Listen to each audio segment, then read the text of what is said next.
Everyone, let's move forward to session 2. Target politics. This is very important. Change of Which is the down key for the. Yeah.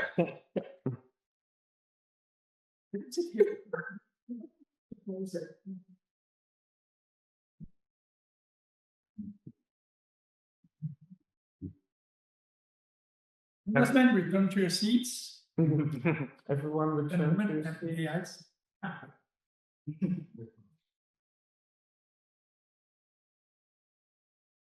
So I'll start off. So kia ora, that's what we say in New Zealand. It means hello in Te Reo. So I bring greetings from Aotearoa, New Zealand, which is, if you don't know, right at the bottom of the world. And it's great to be here. So I wanted to introduce you to Pāka politics, but also I think just after the conversation we've had a bit of an introduction to me and why we're here. So I describe myself as an escaped lawyer. So my professional background was intellectual property, and I worked in that field for about a decade, but got sick of giving people good advice, which they didn't take. I then, I guess as a bit of an offshoot of that, I always had an interest in jurisprudence, or the philosophy of law. And so when I was doing my law degree, I was published actually in some of the issues that were emerging in New Zealand at the time about concepts of justice, particularly in relation to settling some of the grievances with Māori tribe. So that took me back to Aristotle's essay Nicomachean Ethics, which is really the foundation of the principles of justice and democracy. And so that has always stayed with me. As my life unfolded, when I left law, I was immediately invited to join the Department of the Prime Minister and Cabinet in New Zealand. And I served as the advisor to Helen Clark when she was Prime Minister in the early 2000s for a year and a half, specifically around intellectual property, commercialization of technology and capital markets. So sort of like quite, hard-edged capitalist stuff.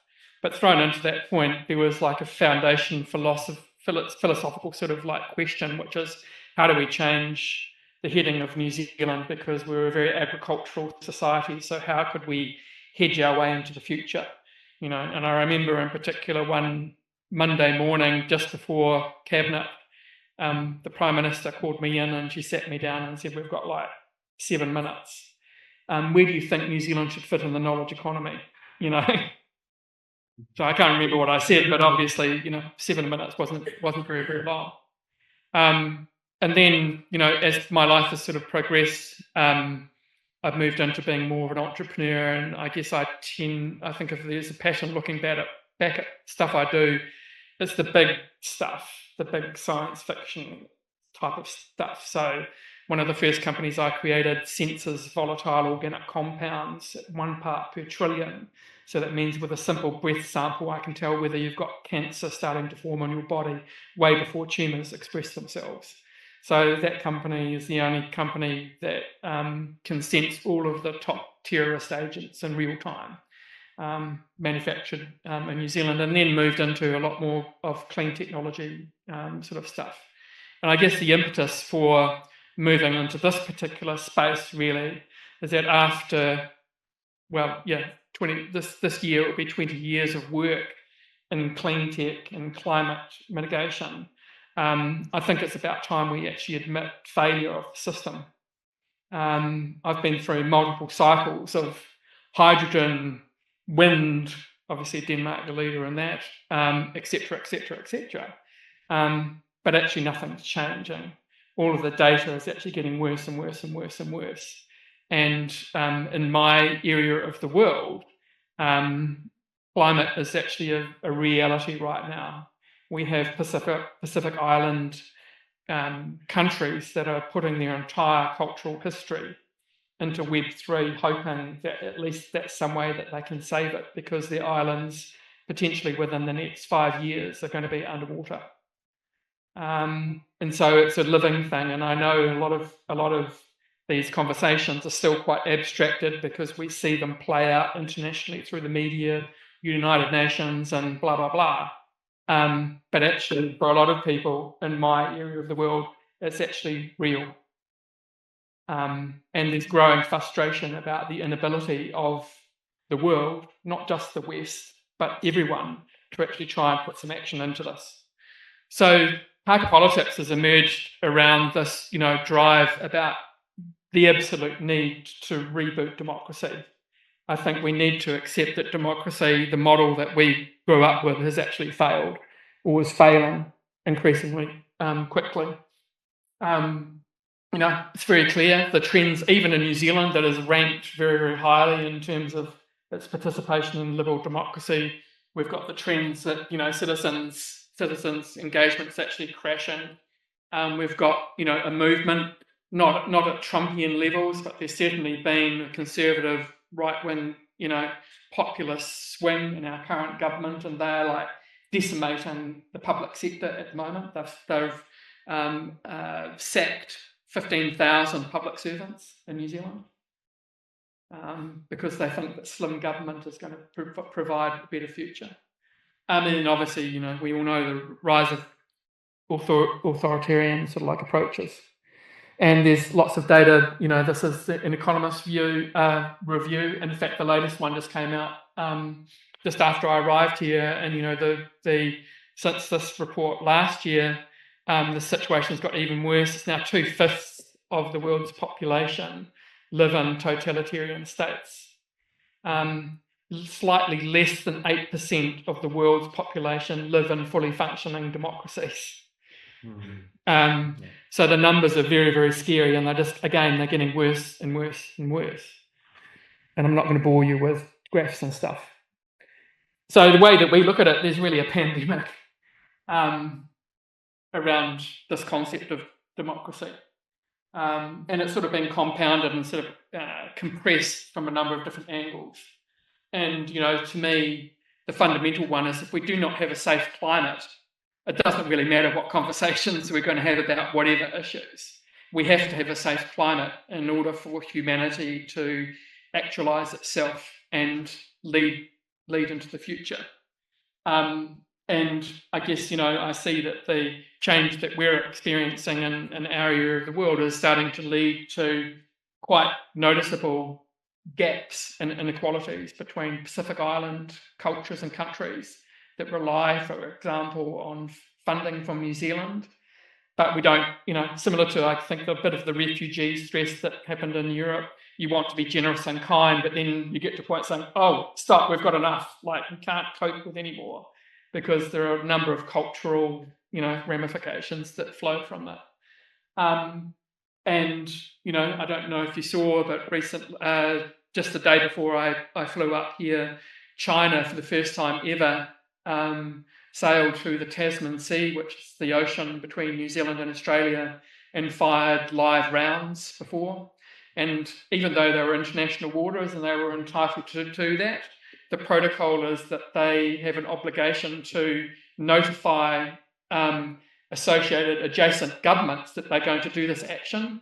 And usually that is a matter of 24, 48 hours, so no one gets surprised. In this case, they gave 30 minutes notice. And what that led to was that some of the flights, the airline flights from New Zealand, had to divert to be safe from a potential line of fire from this. So even though we're in the middle of the ocean, very distant, we're actually in the field of action about this whole big political play between East and West. And obviously a lot of that's associated with access to marine resources, whether it's deep sea mining or fisheries and stuff. And I guess we can finish off by saying like the influence of social media. All of these things are like coming together, crunching together at once. And I think it's really important for us to realise that the pressure is actually a systemic thing. You can't just pick one issue and try and deal with it. There are multiple different angles that are challenging democracy. And the traditional solutions are under threat. I see, the likes of the IPCC, the United Nations. It's sort of like we've been working on that for 30 years. It hasn't actually improved the situation. So at what point do you say we have institutional failure that we need to start dealing with? Facts and sentiments, statistics and facts don't need to be true. You can start to see, immediately, obviously, what's happening in America. But that starts to amplify out very, very quickly. In New Zealand, we have a highly politicised agricultural sector, and they seem to pick up, the post-truth position and amplify that out. So in New Zealand policy, that's now they're having to treat it as if it's like a valid position. No one's actually able to undermine it and say this is not valid. So we have a lot of farmers that say, climate change doesn't exist, and yet they don't have rain for their crops. So it's starting to be quite illogical. I think also, we've let global tech companies have undue influence. I don't think we can turn around and say and blame Microsoft and Google, etc., OpenAI or whatever. We've actually let that happen. So we have let or enabled an overconcentration of data assets to sit in a tiny number of hands. So from a principle of sovereignty, of citizenship, there's a very important question about where your data actually sits. There's a very big debate going on in New Zealand at the moment because our Māori tribes are saying, actually, we want our history, our data, to sit in Aotearoa and in New Zealand and not hosted somewhere, where we don't have control over it. I used a bit of a New Zealand colloquialism. I don't know if it exists in Danish, but, clearly media is tanked. Not tanking, but it's actually tanked. It's ended. It's, the position of, media criticism that I grew up with, doesn't actually exist anymore. It's all about sound bites, clickbait, and it's very, very difficult to actually come across fundamental critical journalism. So it basically comes down to a very, very crunchy decision. It's very binary. We either sit here and become more self-centered and more self-focused and ignore these trends, and the ultimate result of that inaction will be probably increased totalitarian influence in our own lives, or we'd have to take action. And I think, obviously we're all here because it's about taking action. And I think often we get concerned about that concept of actually moving forward from an idea and into a new space. Well, that's the work that I do. Everything that I do is about creating a new space. And what happens if you create a new space and that space is relatively defined? New energy will flow into that space. Okay? And that's what I've experienced with this project. So the fact that Flora is here, Flora reached out to us really, really early on with our first version 1 project, which I'll talk about Sam in a minute, and has been patiently waiting for me to get my shit together and move it forward to the next level, which we're starting to get that sort of momentum there. The little surprise that I hadn't realised until just a moment ago is that we have 2 seed investors in the company. Both of them are ex-senior UN officials. One of them is a Kiwi. And I just realised that actually his great-great-grandfather was Bishop D.G. Monrad, who was actually the father of constitutional democracy in Denmark. So we have a very solid, very, very solid Danish connection, which I hadn't actually realised. So that's a little bit spooky. What is his name? Ross Mountain. Yeah. So D.G. Monrad, the history, I think. So he was Prime Minister and there was a big war, lost the war, and he sort of immigrated to New Zealand and became a farmer. And then it turned out to be quite hard farming, and then he ended up coming back to Denmark, and then he became a bishop. He became a religious bishop. Yeah. So we have, he had an interesting side story. He had a very good art collection. So he had a lot of Rembrandt lithographs and stuff like that, which he donated to New Zealand. So those works are now in the National Museum of New Zealand. So all of this sort of like stuff, has formulated into what we call Parker. That's the current persona that we're operating, which is really version 2 of where we started out. What Parker is really we're looking at he or her performing sort of like role as being a digital advocate. And a lot of this, the power of technology we take for granted, but the fact that you can have something that actually operates 24 hours a day, 365 days a year, irrespective of the weather, irrespective of, they can't get sick, a service that's continually there is incredibly powerful and an absolute step change in terms of any political engagement or conversations that we have in any forum anywhere in the world under any democratic or pseudo-democratic system.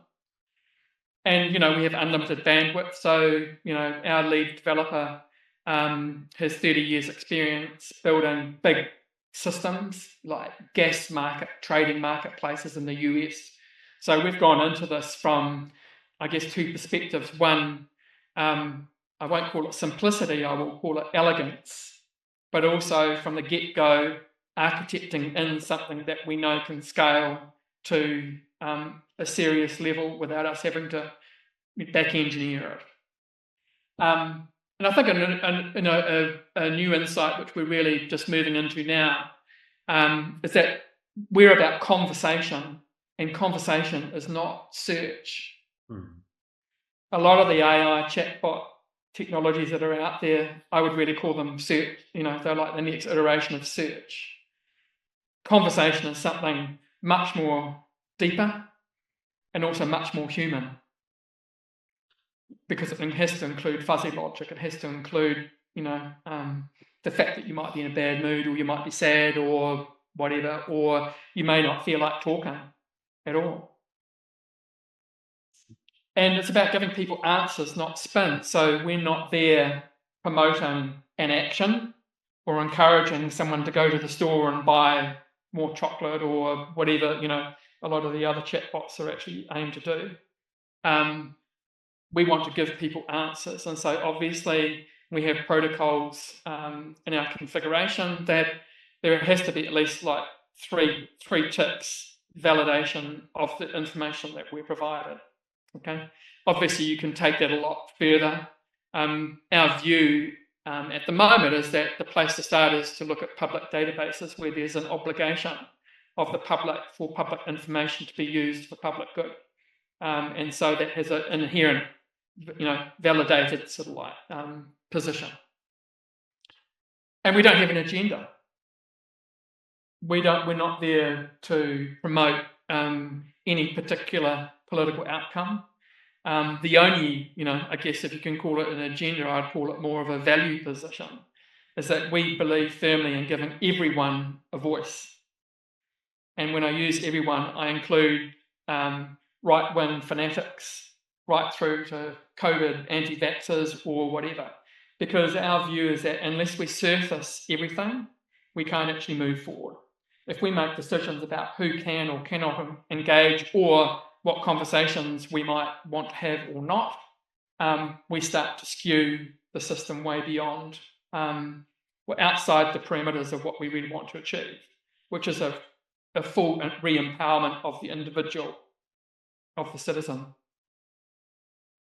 So that flows into, this principle that we want to give access to all.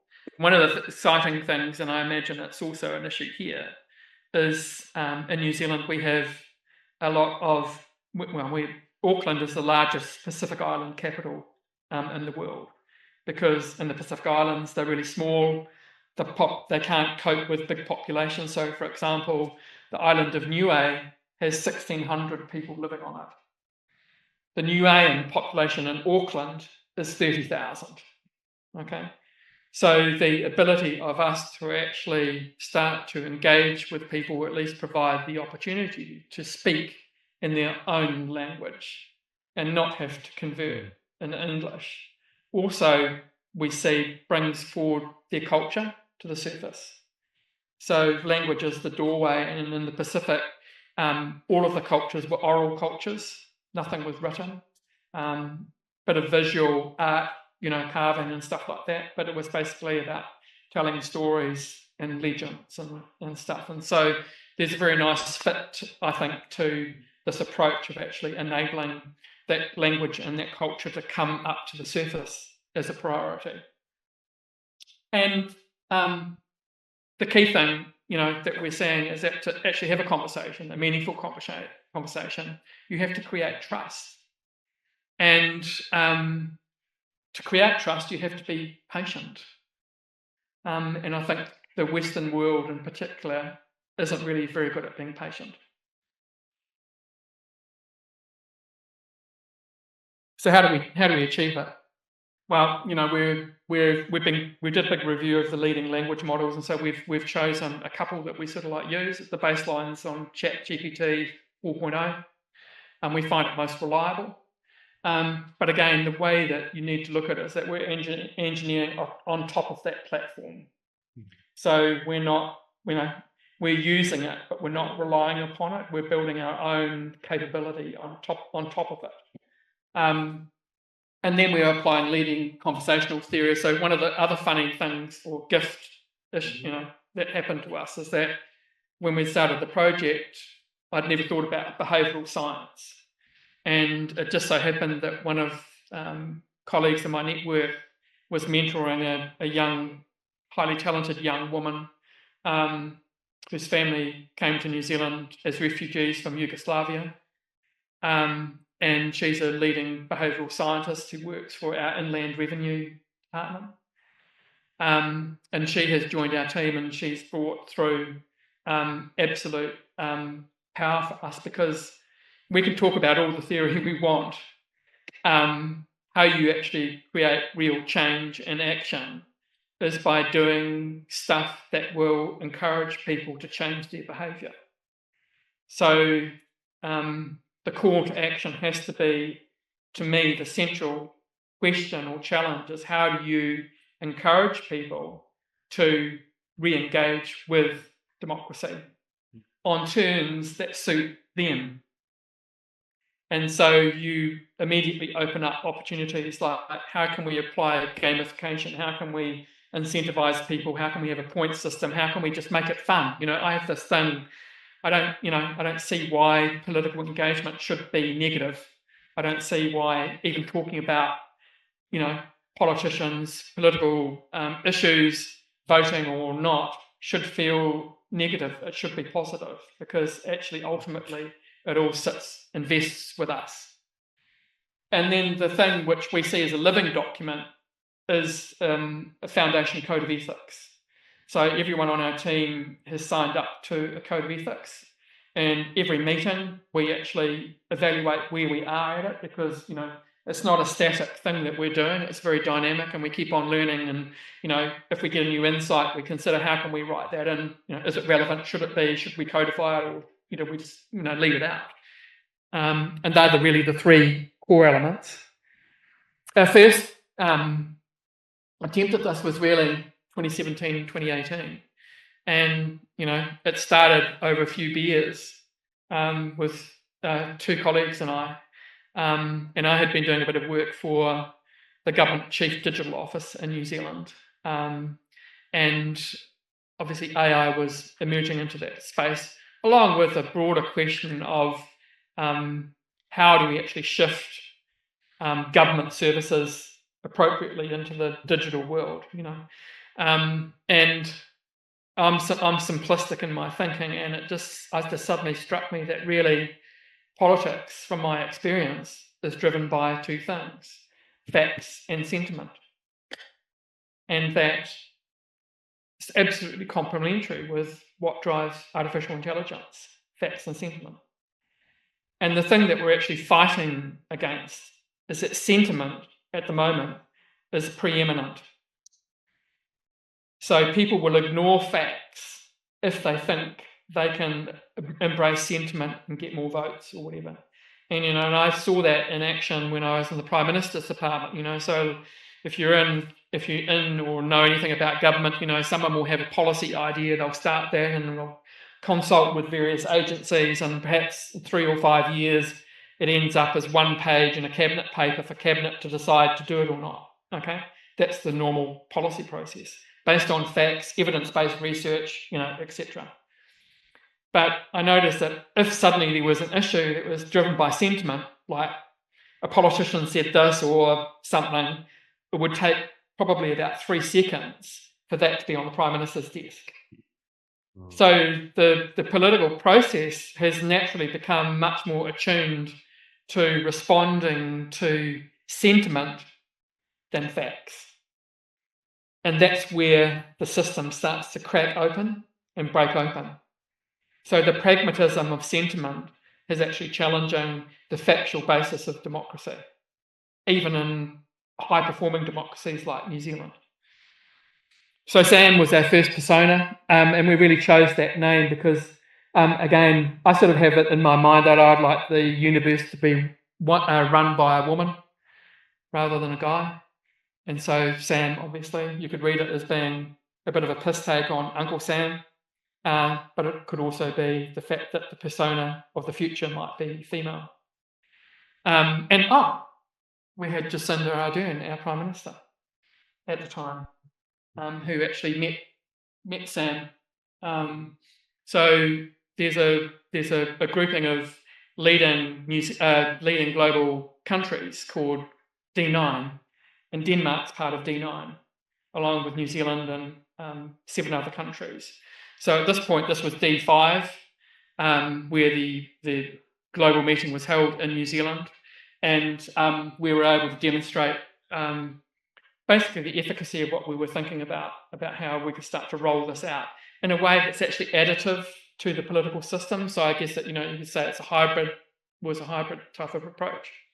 And, we started to see obviously the trends where if someone asks a question and it's answered, then it's answered for good, and you can start to see how data sets suddenly become exponential and the power of being able to shift knowledge, So again, consider your average everyday politician.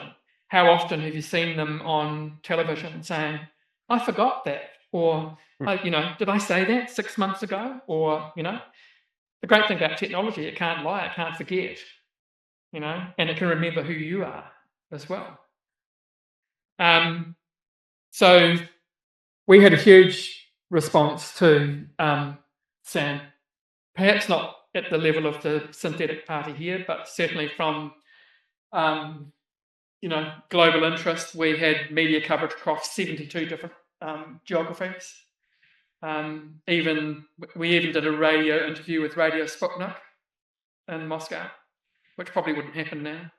But right through to CNN. I think the interesting one for me was NASDAQ stock market, and their AI sector review actually identified us as one of the 2 most far-sighted projects that they'd come across. And this was all unexpected to us. Like we were, so probably we were ill prepared to actually deal appropriately and sensibly with the interest that came through. And even when COVID hit, and we sort of went into recess, really, the interest still kept on flowing through. And I think Radio Sweden rang up and we did an interview with them, and, etc. And I think, what we learned from the SAM project, the virtual politician, was really two main questions, which are still unresolved, but they're important parameters to us to think about if we want to get into a point of having true AI representation. Is that where are the boundaries of politics? So we think of the political system, that we're used to in New Zealand. We have Westminster adversarial sort of politics. But as a citizen, if I walk out of the door, jump into my car, I'm actually engaging with politics because there are regulations and laws about what side of the road I can drive in and where I need to give way and whatever. And so if you think of most individuals, our everyday lives are actually surrounded by politics, whether it's a local government regulation about when you need to pay your water bill or, whatever it may be. So the question that's come to us is, where should those boundaries be set? So if you're going to get a behavioural change, the closer you can get to the everyday life of someone, the more likely they will respond. So if you think about stuff that happens more at a municipal level, potentially that becomes more powerful and it becomes perhaps the stepping stone for starting this process of moving off, because individuals understand more clearly, the money that they may pay to the municipality and where that money goes and what sort of accountability should flow from that. And you will get reactions that if someone says, I'm going to put car parking up in my town, they will respond. They will write letters, to the paper, and they will go to the mayor, and et cetera, et cetera. So, there is already a profile of sort of activism change occurring in that space that hasn't really been, fully captured. The second question is really, how do you avoid being captured by business as usual? So again, that was sort of like really for Sam, where we pulled back a little bit from this idea of a virtual politician and putting them up for the election, because there was a risk that we would be captured because we would have to operate and work within a legislative boundary. The Electoral Act in New Zealand determines how political parties are formed, who can, how you can vote for them, blah, blah, blah, blah, blah, And so we sort of pulled back because we decided, this could be a booby trap.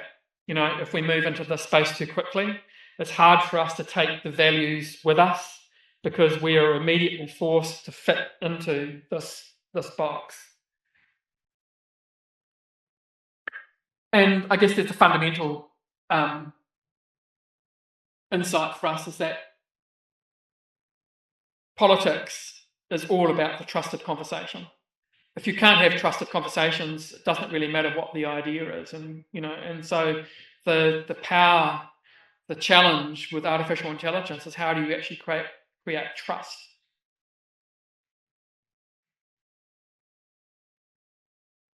So we've sort of done some thinking about that. We've, again, you can see I just try and think in threes. That's like as much as I can cope with. So our profile for the ideal sort of conversationalist is really three elements. Someone that has to be credible, intelligent, accountable. They also have to be honest and balanced. And they have to be engaging and personable. So we put quite a lot of effort into our configuration and our ability to get to a level of granularity about these three things. So if you talk to Parker, Parker will be friendly to you, irrespective of who you are. And we're finding that is like an amazing platform to start from. It immediately lifts you up to a really effective level.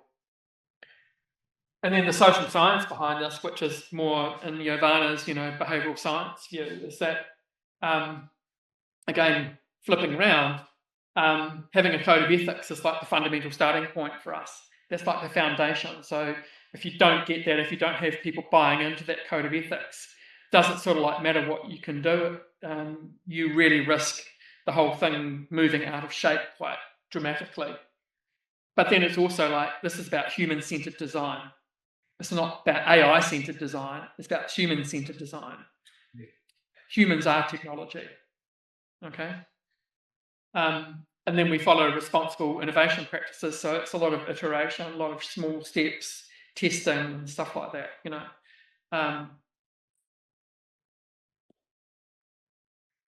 And I guess the key insights, which we've uncovered really in the last probably 6 months, is that there's an absolute value to being anonymous.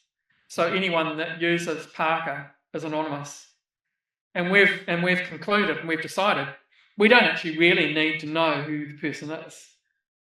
because we can get enough information from the data, from the semantic profile, that actually can provide us the political cut through that we need, or the data cut through. The fact that Parker's patient, just sitting there for whenever you might want to have a conversation or not, is always there, always there. You know, you don't have to ring your friend up and hope that they're back from the supermarket or whatever if you want to have a conversation. Parker is always there. And that empathy is an absolute fundamental design principle. We want to have personas that are empathetic. They will listen, they will think, they won't rush to force conclusions. They will listen. And I think the most exciting thing that we've seen is that we believe we can start to tip the table around this quantity thing, you know. So in a general rule, you know, if you're doing like a software company, people say, well, come and see me when you've got 3 million users, you know. In our case, we're saying that our ability to get value out of an anonymous conversation is sort of, one conversation is, this is Giovanna's calculation from her day job, one conversation is equivalent to her doing somewhere around 100 interviews. Okay. So if you start to think about the implication of actually simplifying the political system and being able to get to a point where we don't need to speak to anyone, our sample size we may only need to like profile 1,000 people to have accuracy over, you know, 100,000 or 1 million population. So it becomes a mathematical risk equation at that point. But I think that's very exciting because that suddenly frees you up, you know. And I think there's a fundamental thing that goes back a little bit to the, you know, the question about trying to avoid business as usual, is that we have to be very cognizant of the challenge that, are we actually doing something new, or are we just really continuing to fight the same war that's been going on, you know? And so fundamental to our design is we continually, you know, question ourselves that, you know, are we just using methods that are truly effective, or, you know, are we just sort of like clinging to nostalgic view of what a successful politician might actually look like, you know? So that's a continuing challenge for us. And so the current capabilities, I'll just go through this quickly because it's a bit, but basically right now we can do campaign creation.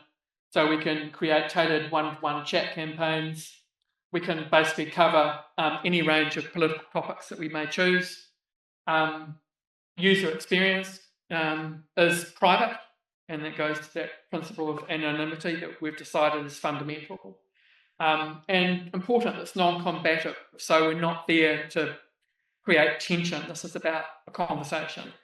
And the way to look at Parker is that Parker is there as the conversation partner. Okay? Conversation partner, that's very specific and very purposeful language. And then the data analysis. So our ability to then basically do semantic analysis of those conversations and start to get really quite granular insights. I think insights are much more granular than I ever anticipated we'd get to at this stage of the company. And where we're moving to is actually advanced model development. So we see an opportunity for us to potentially even establish our own political LLM. And so that's a bit of work that's going on at the moment by the team to review that. And then looking again across the 20,000 plus models that are out there to consider whether some might be better suited for certain use cases or not. So again, we can pick and choose, and this is again I think really important, that there isn't like an overriding position in AI infrastructure.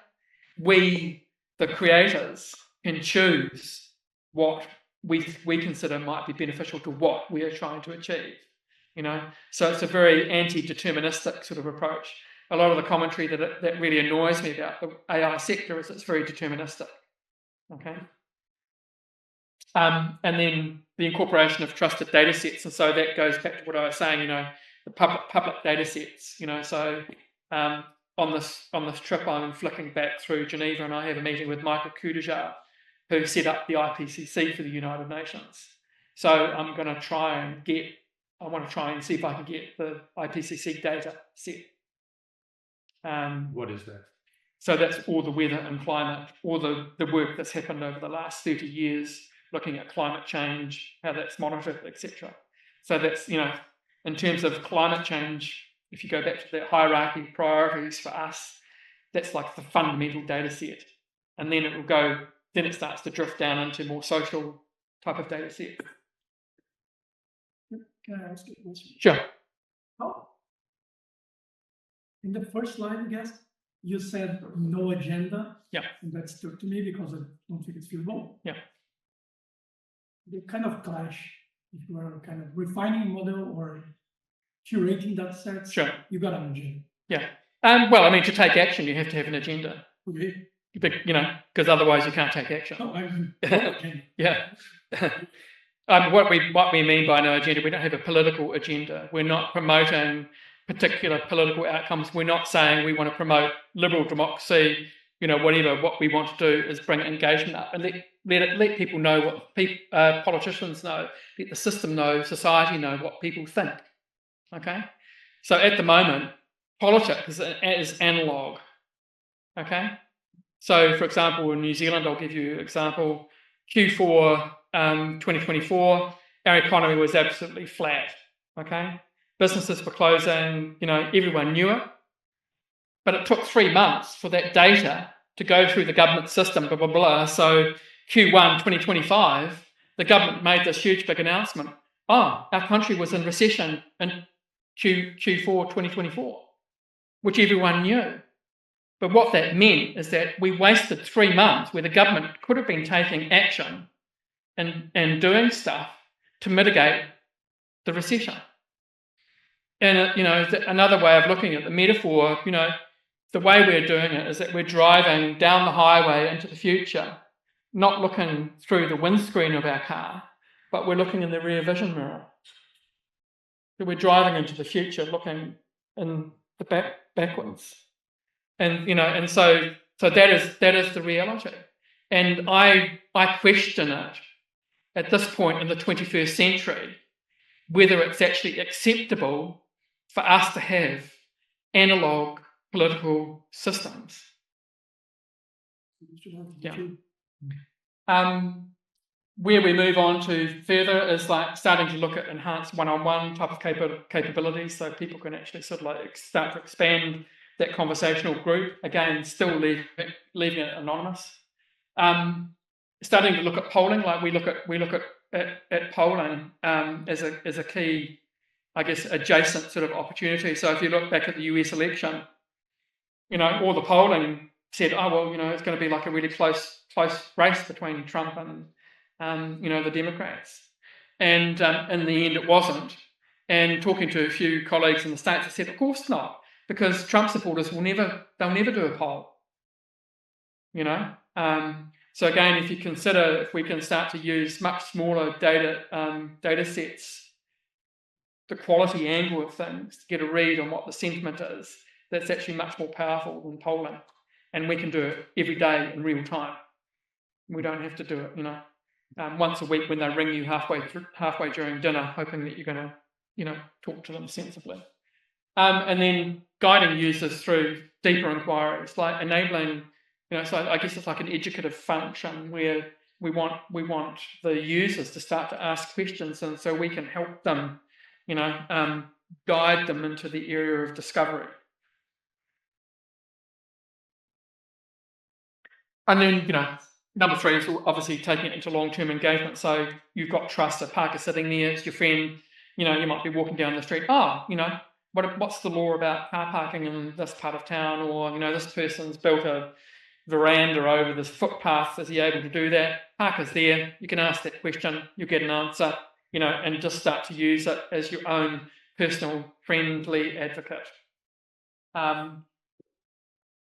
where we start to move into here, democracy's co-pilot, is then start to consider how could we potentially like serve a hybrid model. So, an existing cabinet minister could have Parker sitting there as an assistant to ensure that he spends his time actually dealing with the facts, rather than getting caught up in the sentiment, and having the ability to sort of like lift the game in terms of, I guess, analysis and policy development.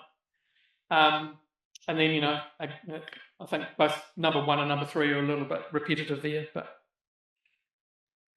and the one that we've already got a lot of interest in is, collaborative policy making. How do you turn that into, like, again, a real-time thing? So again, if you look at policy process, that process I said of taking 5 years, what about if we change that into like a real-time event?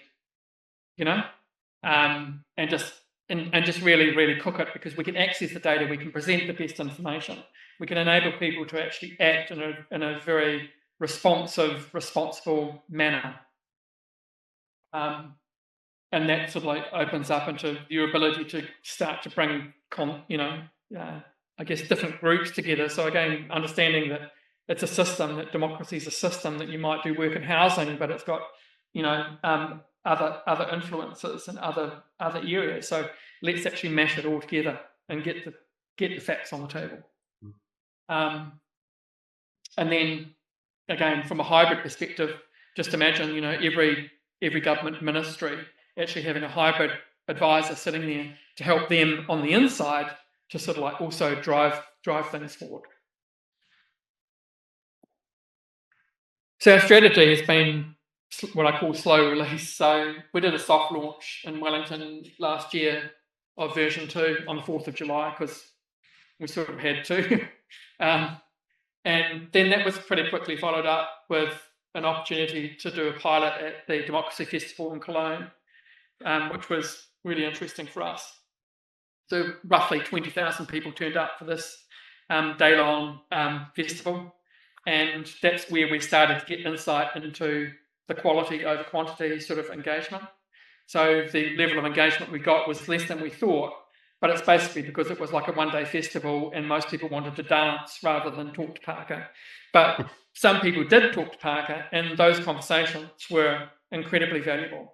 Also important that this pilot was run entirely in German as well, including our semantic analysis. So we're starting to test that multiple language capability. And then obviously, the very kind invitation by Asker and the team here to participate in this is, I think, another milestone for us. We thank you. It's an important event, and we're here to help and be part of it. So that just gives you a little bit of the idea of what we were dealing with, So again, if you start to look at principles of engagement, how come all these people were there, in Cologne? Because they care. So how can we empower them? Because each of them can go and talk to 10 of their friends, etc., etc. So, the interesting thing for me is that I'm not entirely sure. It may be easier to trigger the change than we think in this new world, but we have to be quite strategic about how we do it. And so the way that we're looking at it with Parker, just because we're based in New Zealand doesn't mean it's New Zealand. It may well be Cologne.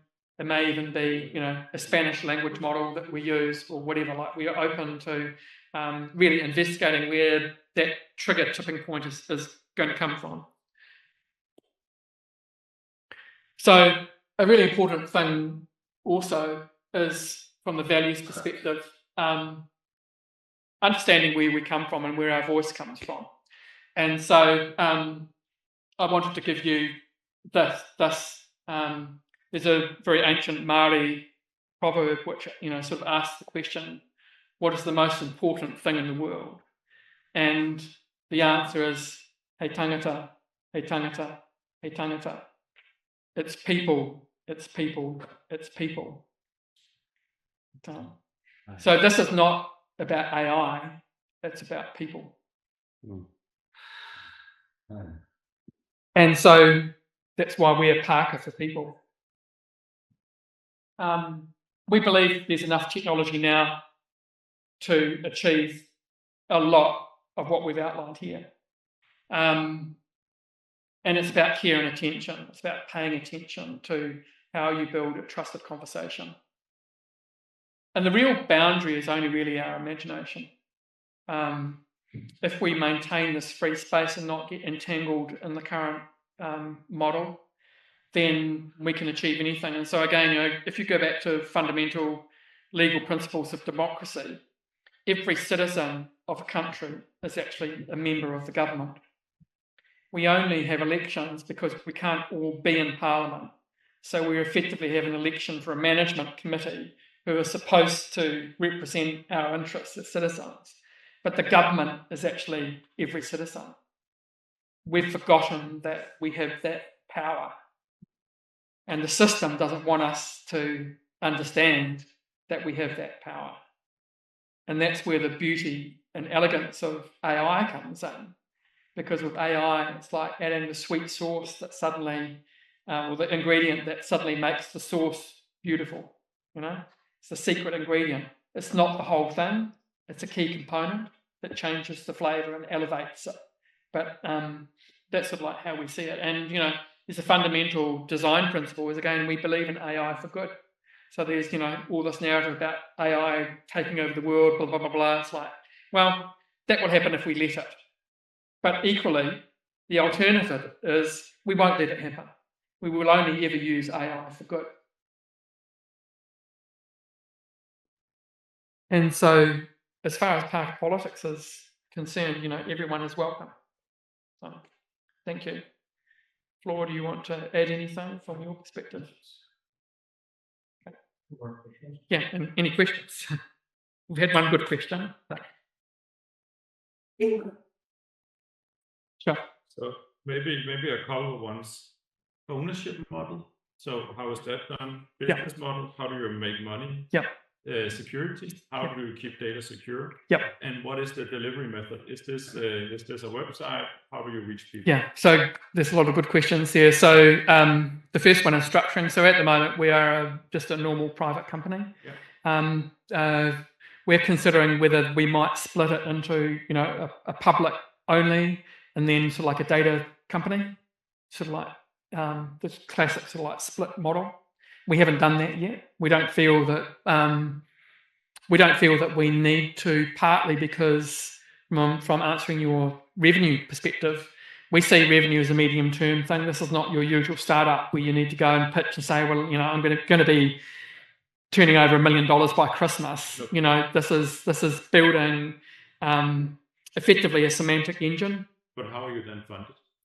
So we've been funding it ourselves, and working for free and whatever. So we've raised a little bit of seed capital into that, and I'll probably do some more raising around that. In terms of how we see the potential revenue generating model that comes out, it will be providing the semantic data in various forms relevant.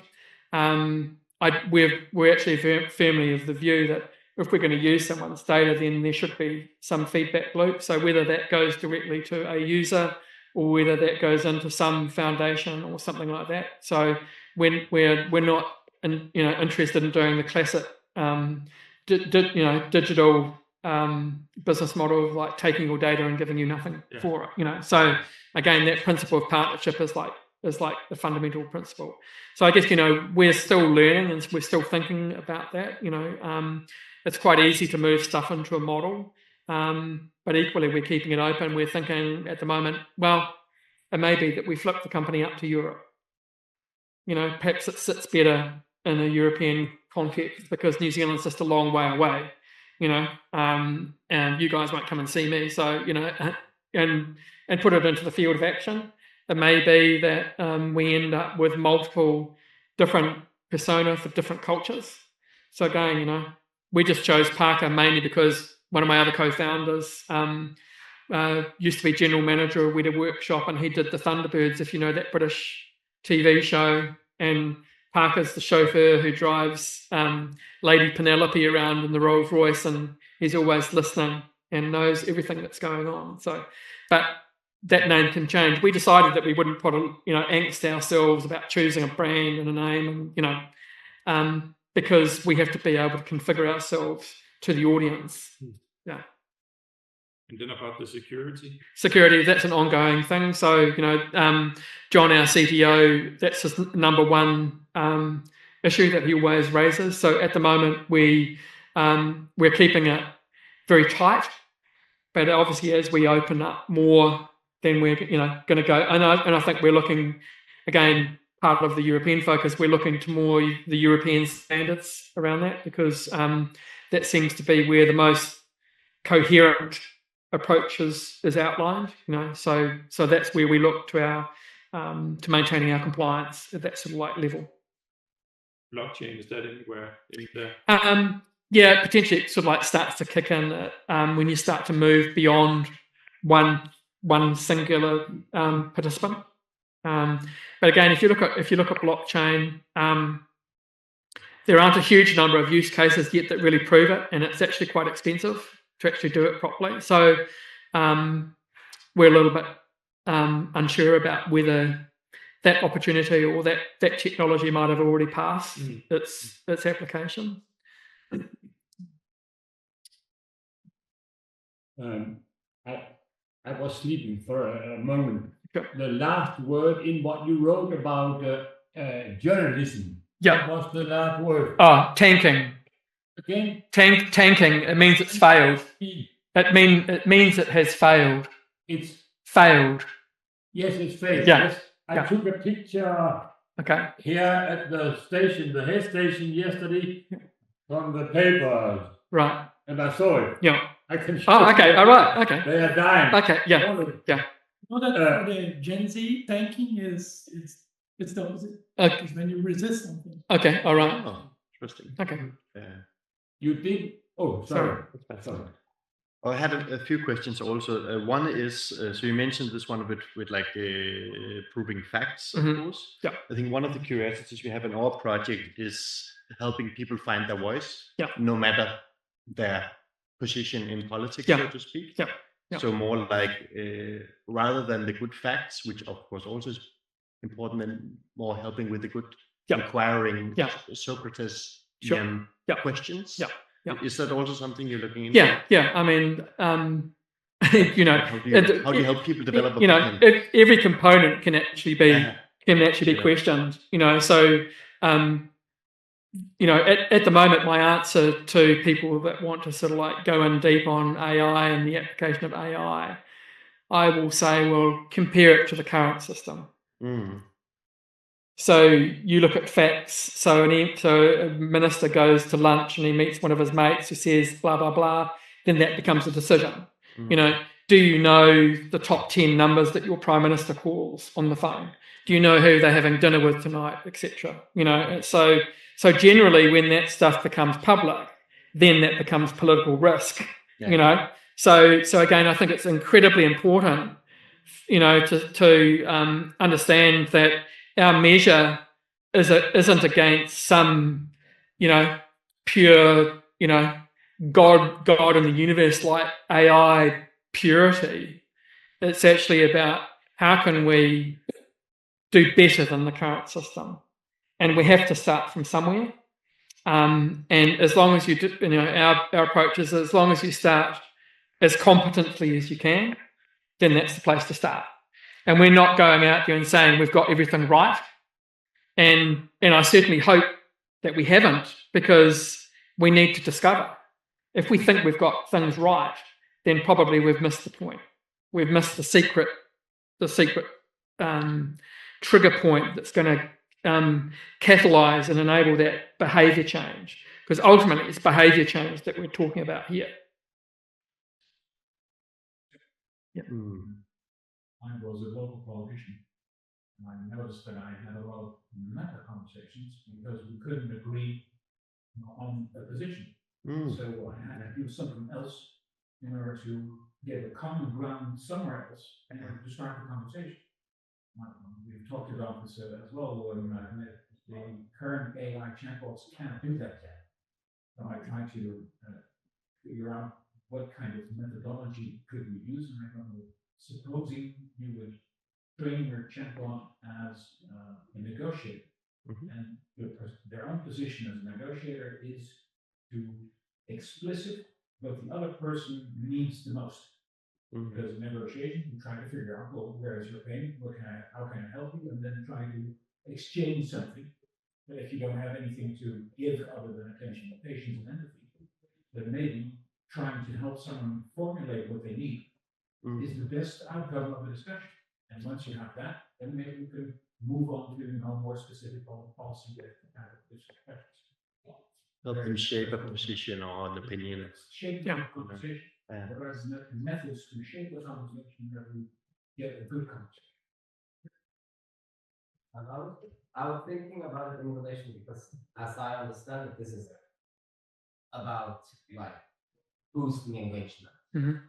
But like at this moment, like what we've experienced the last 10 years is just like crazy boosting engagement, but maybe in another kind of sense, essentially social media stuff or whatever. Like there is like these incredibly strong forces that has boosted engagement onto like this molecular level. Like everyone is having crazy engagement on a very individualized level, which is like sort of a mirror image of the image that you're painting part of it. Sure. Yeah. Like one of the questions is how do you relate to that particular force, let's say? I think there are always going to be alternative forces out there. So I guess where I retreat to with questions like that is, so if you look at changing a system, again, there's a view that you need to talk to 100% of the population. To change a system, actually, the reality is you need to get to somewhere between 5 and 25% of a population. That's the weighted amount. And so the question at the moment, so for example, whether it's Ukraine war or Gaza, the question is somewhere between 5 and 25% of the world's population motivated enough to actually speak out against what's occurring? And I would suggest that it's not at that level, because if it was at that level, there would be change occurring. And so we have to understand what percentage of the population is actually required to do it. And yes, there are forces going through, but the way I look at a lot of those social media properties that really you're talking about, I think they're dying. I think they're already starting to die. The model is about revenue. If you actually look at the performance of Google and all of these companies, they're actually retreating.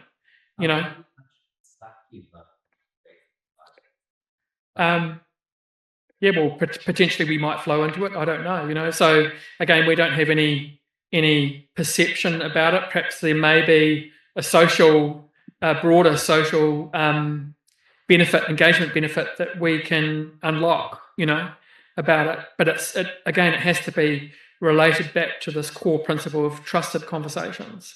So I just think, I would say if everyone considers your friends and who you talk to, within the friends that we all have individually, we talk to different friends for different reasons, on different topics, and so just think about Parker performing that role 24/7 there on an intimate basis.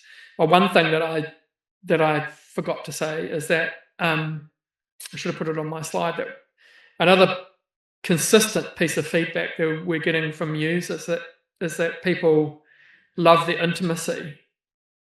I'm not talking about being anonymous. I'm talking about intimacy. And they are prepared to have conversations with Parker that they would not have with their partner or their wife or whatever. And that was actually from our CTO, and he started crying. Giovanna was working on the computer working on a conversation, and she said she felt the personality of Parker coming at her, and she started crying. So there's something very powerful that's going on here about taking this very, very slowly. For me, because I'm like an action type of guy, I like moving stuff quickly. I like being disruptive. I like challenging. That hasn't been possible with Parker, and I'm also learning now in a reflective position that I'm very pleased that has not happened. This is not your normal software project. This is one that's about being careful and slow and considered. Sure. I'd like to come back to the agenda. Because I do think this might be something that we need to discuss for the document. For instance, if I ask Sam or Parker, should I take chloroquine against COVID? We would say, I don't know. do not. And I don't know. You'd have to ask. what I mean by that is, even if you don't set up an agenda, it does that. And I think it's important for us to acknowledge that AI technology, especially the way LLMs created, they do have an implicit agenda. Yeah, well, you know, humanity has an agenda. It's like you were born and you die. You can go to Hoffeldian philosophy. You can't be right unless you've been wrong. You can't be good unless you've been bad. Is that an agenda? I think it's the reality. So, you know, I'm not sure that the language actually matches. You know, we're a human system. We're bringing our own emotional intelligence into this. Obviously, that comes from somewhere. So there's going to be influences that come from it. Like, I grew up in a small community, one of the most remote communities in the world. I didn't have anyone my own age. So I spent life sailing, riding horses, etc., by myself. But I understood nature, and I could tell. I could put my head out the window and tell what the weather was going to do because I was so aligned with nature. I don't like cities. I think cities are bound to fail. We're over-investing in cities. That's my view because of where I come from. I'm not saying that I'm right. So I think what you're saying is interesting, but where it gets problematic is if someone is holding a position and saying, my position is right. So it's like I see it as an ontological sort of view, like we're all in the same room, i.e. we're all on planet Earth, okay? But where you come from and where I come from, they're all different perspectives. We're in the same room, but you could be looking at the window, you could be looking at the door, you know? We see different things, even though we're in the same room. And so what we're trying to do with Parker is actually provide a platform that enables us to consider we are actually all in the same room. Yeah. Still don't understand how that is about not having an agenda. I'm pretty sure the AI people can talk. People from extreme right wing to leftist or whatever. Pretty sure we can talk and debate and dialogue. But still strikes me this idea that we're negating that technology, this technology has an implicit agenda. Yeah, well, I mean, if you wanted, our agenda is to give everyone a voice within the context and within the capabilities that are there now.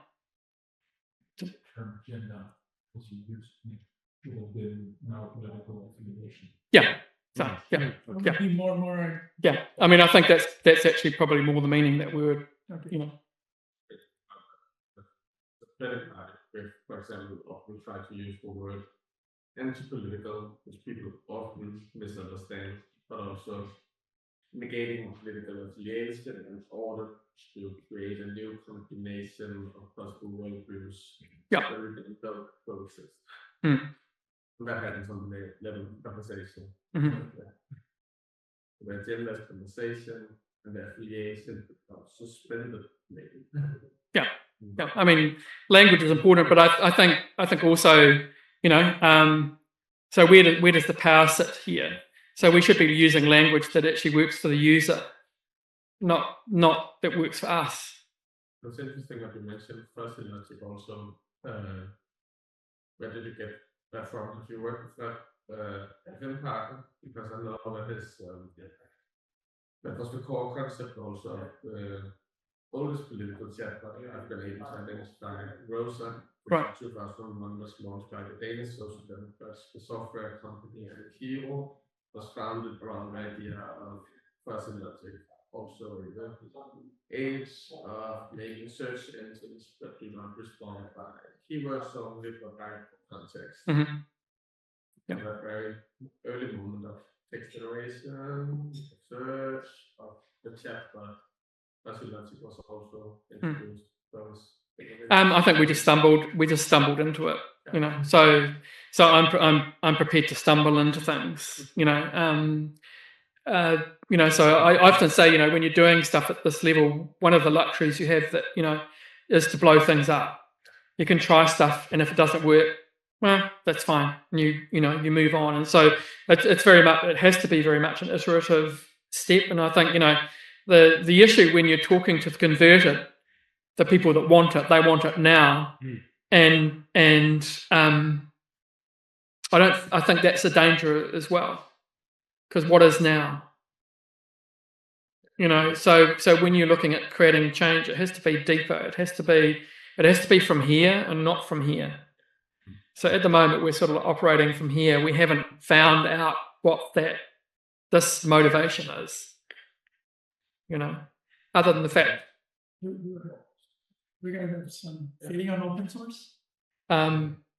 So, well, it's interesting. We've got that debate going on at the moment, and part of that is because New Zealand has become a refuge for high net worth individuals. And so one of the guys that reached out to me, who's just shifted with his wife to New Zealand recently, is a guy called Michael Tiemann, who set up basically Red Hat that IBM bought. So he's the father of open source.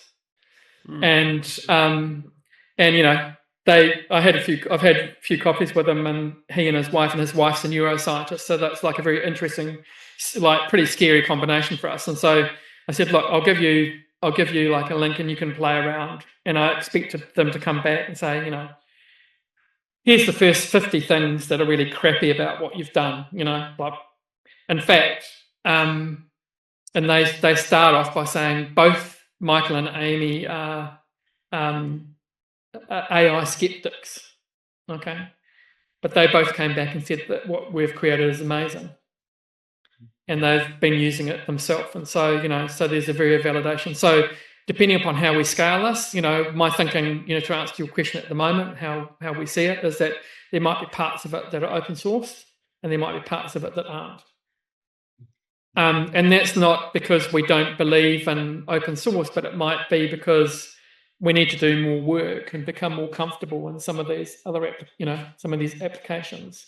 And, you know, so from my experience with the various companies that I've done is that generally cut through comes from something that you've never thought about. But unless you remain open for that to happen, it will never happen.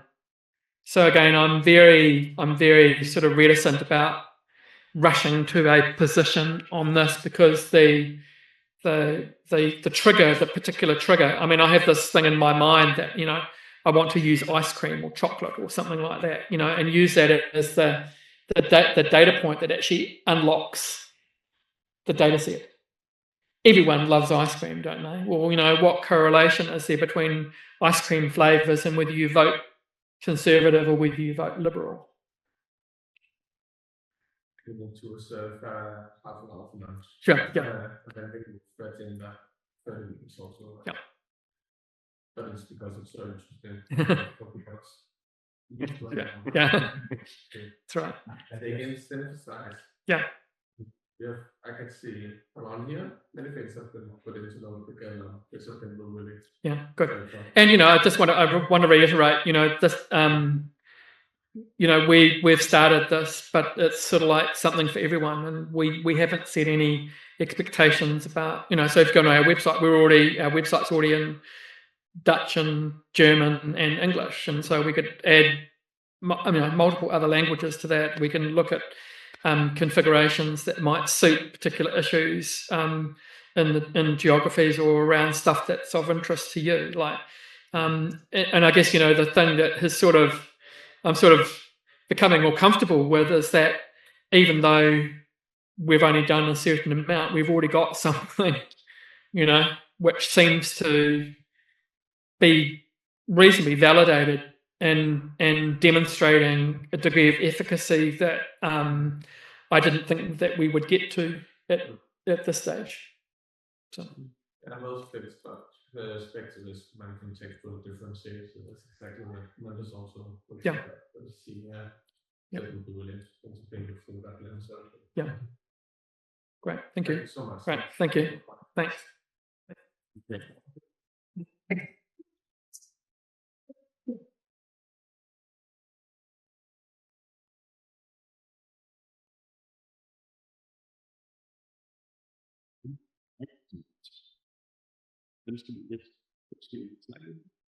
Are we still here, or can we, or have you finished now? You can talk to me, that's fine. One word I didn't hear you mention. But nevertheless, I think it came here in the last round. That was the word spirituality. Yeah. And I feel that all we have had for the last half hour, that has been the spirit. I can't hear and say. Yeah. So you had it. Yeah. I was thinking of your source. Yeah. And back to the Old Testament. You remember the man walking around with the big box? The, what do we call it? The spectacular. Okay, yeah. Yes. Yeah. Into the Solomon temple and the priest once a year and all that. What was in that? What was in that box? Yeah. Have you have you thought to that? No, but I know what you're meaning. And yes. Yes, very good. Yeah. I've never asked the question before. Yeah. So I think there's so if you're talking about changing behaviour, then inherently you have to be talking about spirituality and where someone comes from. You know, so again, you know what, this is the distinction I make. Yeah. People are acting from here. Okay. I act from here. But my big offer is also electricity. Yeah. I think it was it. Yeah. Yes. Thank you. Do you know, have you heard about the Danish guy, Martin? No. Sorry. Thank you.